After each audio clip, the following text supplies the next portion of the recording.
I call this principle the doorstep rule.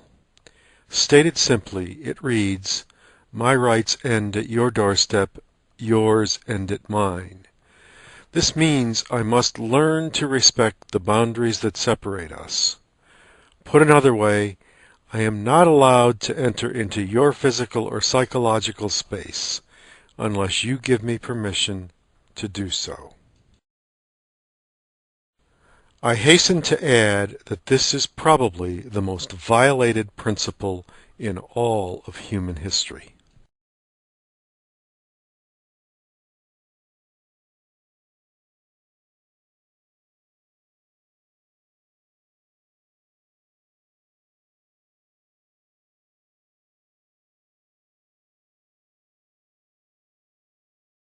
This principle is simply a restatement of the Golden Rule, versions of which can be found in most of the world's religions.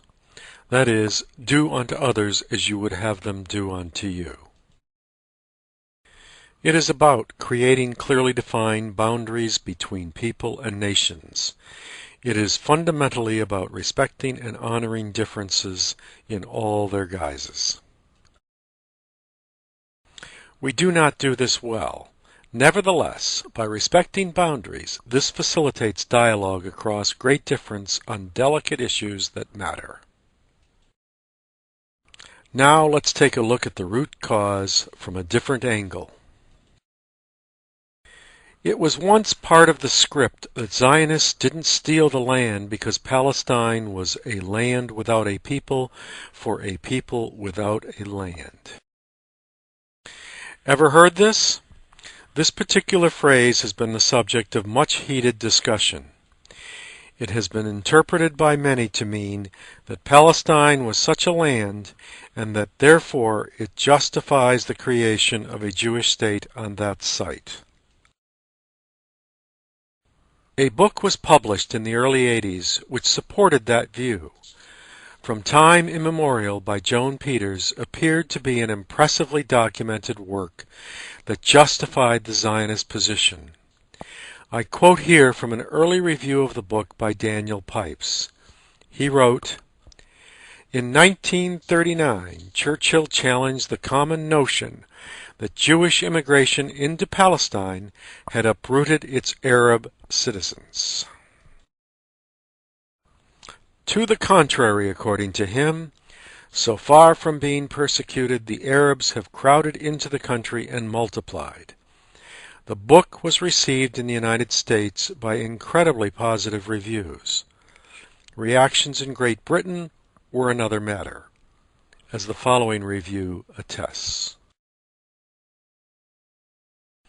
So we go now to Avi Shlaim, who was a participant opposite Melanie Phillips in the Intelligence Squared debate. This is a quote from his review of the same book. "The book said that there were no Palestinians in Palestine until the Zionists came along and made the desert bloom. And then the Palestinian people began to arrive in Palestine. It was a book that was of no value whatsoever. It simply recycled very old and stale Israeli propaganda. But it was a book that American Jews wanted to have, because it completely whitewashed Israel." There is another way of interpreting this phrase, however. It stems from, according to Hannah Arendt, the founder of Zionism's approach to addressing anti-Semitism. Theodor Herzl saw the creation of the Jewish state as the answer.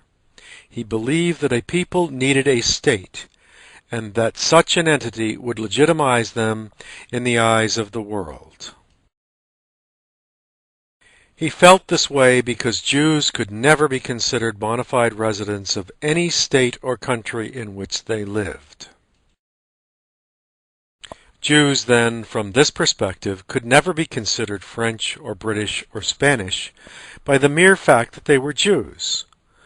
Whether one agrees with his thoughts is another matter, but according to a growing number of analysts, this was his view. It was this classification scheme that he believed was the source of anti-Semitism. The way out? Create a Jewish state.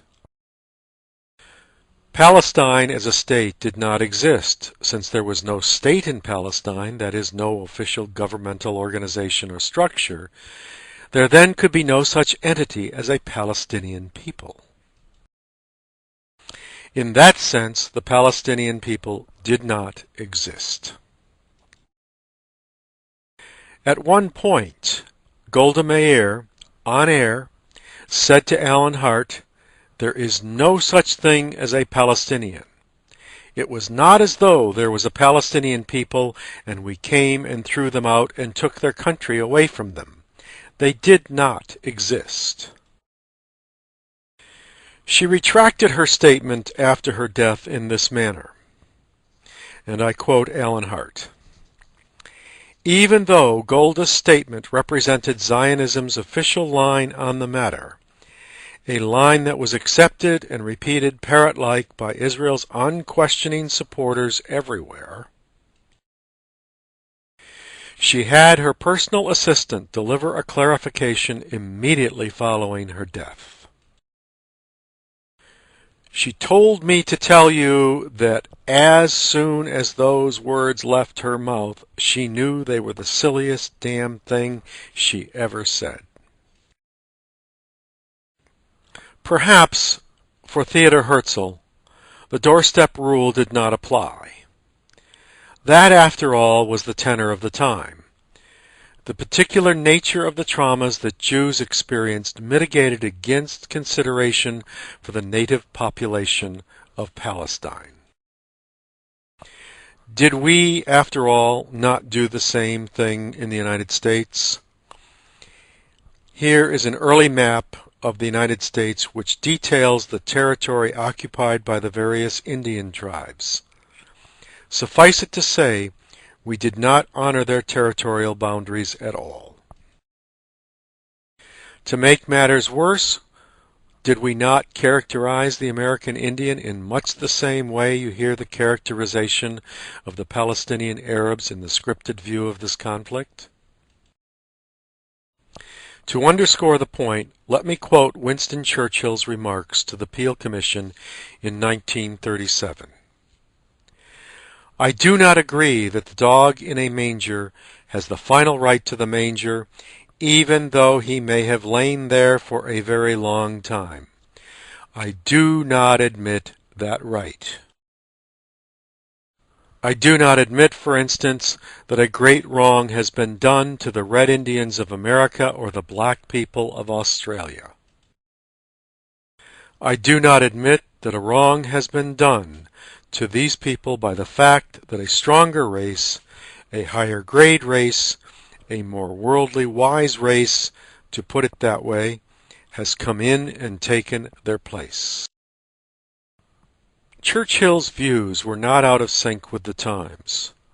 This was, after all, a period when the phrase master race had some credibility. It followed the colonial period, notions of social Darwinism, and manifest destiny, etc. To illustrate, it would be some time before negative stereotypes of the American Indian would go out of style, and before apartheid would come to an end in South Africa due to world pressure. Remember that blacks in America at one point were considered by some to be subhuman, so it was perfectly acceptable to discriminate against them or enslave them. And when did we finally come out of our egocentric state of ignorance? The 1960s revitalized the process begun during the Civil War 100 years earlier. I should also add that it was the American Jewish support for the black cause that played a critical role in overcoming the bias and prejudice that had too long been the norm.